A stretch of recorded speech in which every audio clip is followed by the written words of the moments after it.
بسم اللہ الرحمن الرحیم۔ السلام علیکم۔ کوفہ میں ایک عبادت گزار خوبصورت و نیک سیرت نوجوان رہتا تھا۔ وہ اپنا زیادہ تر وقت مسجد میں گزارتا اور ید الہی عز و جل میں مشغول رہتا۔ ایک مرتبہ ایک حسین و جمیل اور عقل مند عورت نے اسے دیکھ لیا اور اس کی محبت میں مبتلا ہو گئی۔ ایک دن وہ رستے میں اکڑی ہوئی اور نوجوان سے کچھ کہنا چاہا، مگر شرم و حیا کی فکر اس نوجوان نے اس کی طرف کوئی توجہ نہ دی اور تیزی سے مسجد کی طرف بڑھ گیا۔ واپسی پر پھر وہی عورت ملی اور تیزی سے کہنے لگی، میری بات تو سن لو، میں تم سے کچھ کہنا چاہتی ہوں۔ لیکن نوجوان نے جواب دیا کہ یہ تہمت کی جگہ ہے، میں نہیں چاہتا ہوں کہ لوگ مجھ پر تہمت لگائے۔ عورت نے کہا، میں جانتی ہوں کہ تجھ جیسے نیک خصلت اور پاکیزہ لوگ آئینہ کے مثل ہوتے ہیں کہ ادنا سے غلطی بھی ان کو عیبدار بنا دیتی ہے۔ پھر چند جملوں میں اس سے اپنی کیفیت بیان کر دی۔ نوجوان اس کی بات سن کر کچھ کہے بغیر اپنے گھر کی جانب چلا گیا۔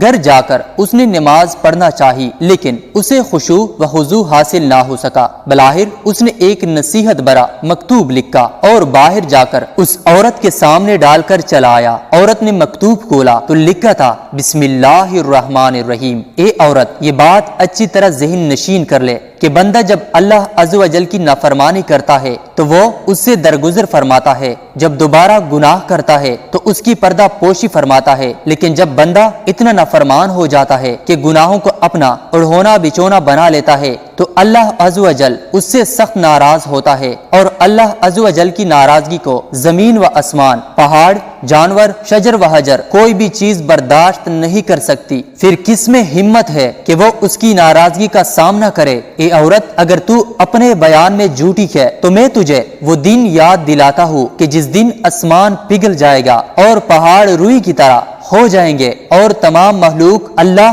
جبار و قہار کے سامنے گھٹنے ٹیک دے گی۔ اللہ عز و جل کی قسم، میں تو اپنی اصلاح میں کمزور ہوں، پھر بلا میں دوسروں کی اصلاح کیسے کر سکتا ہوں؟ اور اگر تو اپنی باتوں میں سچی ہے اور واقعی تیری کیفیت وہی ہے جو تو نے بیان کی، تو میں تجھے ایک ایسے طبیب کا پتہ بتاتا ہوں جو ان دلوں کا بہترین علاج جانتا ہے جو مرض عشق کی وجہ سے زخمی ہو گئے ہو، اور ان زخموں کا علاج کرنا بھی خوب جانتا ہے، جو رنج و علم کی بیماری میں مبتلا کر دیتے ہیں۔ جان لے وہ طبیب حقیقی اللہ عز و جل ہے۔ تو سچی طلب کے ساتھ اس کی برگاہ میں حاضر ہو جا، بے شک میں اللہ عز و جل کے اس فرمان علی شان کی وجہ سے تجھ سے تعلق نہیں رکھ سکتا۔ ترجمہ، اور انہیں ڈراؤ اس نزدیک آنے والی آفت کے دن سے جب دل گلوں کے پاس آ جائیں گے، غم میں بھرے، اور ظالموں کا نہ کوئی دوست نہ کوئی سفارشی جس کا کہا مانا جائے۔ اللہ جانتا ہے چوری چھپے کی نگاہ اور جو کچھ سینوں میں چھپا ہے۔ اے عورت، جب یہ معاملہ ہے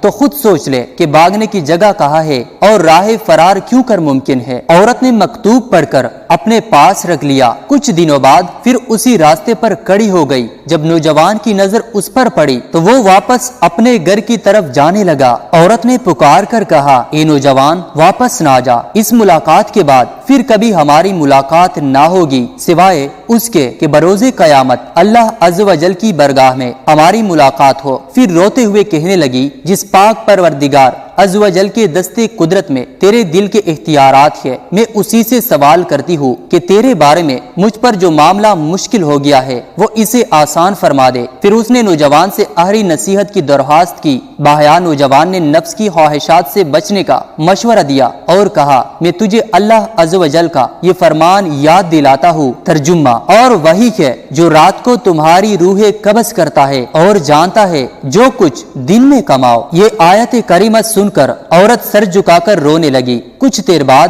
جب سر اٹھا کر دیکھا تو نوجوان جا چکا تھا۔ وہ اپنے گھر چلی آئی اور پھر عبادت و ریاضت کو اپنا مشغلہ بنا لیا۔ وہ دن میں یاد الہی عز و جل میں مصروف رہتی، جب رات ہو جاتی تو نوافل میں مشغول ہو جاتی، اور بلاخر اسی طرح عبادت و ریاضت کرتے کرتے اس دار فانی سے رخصت ہو گئی۔ پیارے دوستو، مزید اسلامی واقعات کے لیے اس چینل کو ضرور سبسکرائب کریں۔ شکریہ۔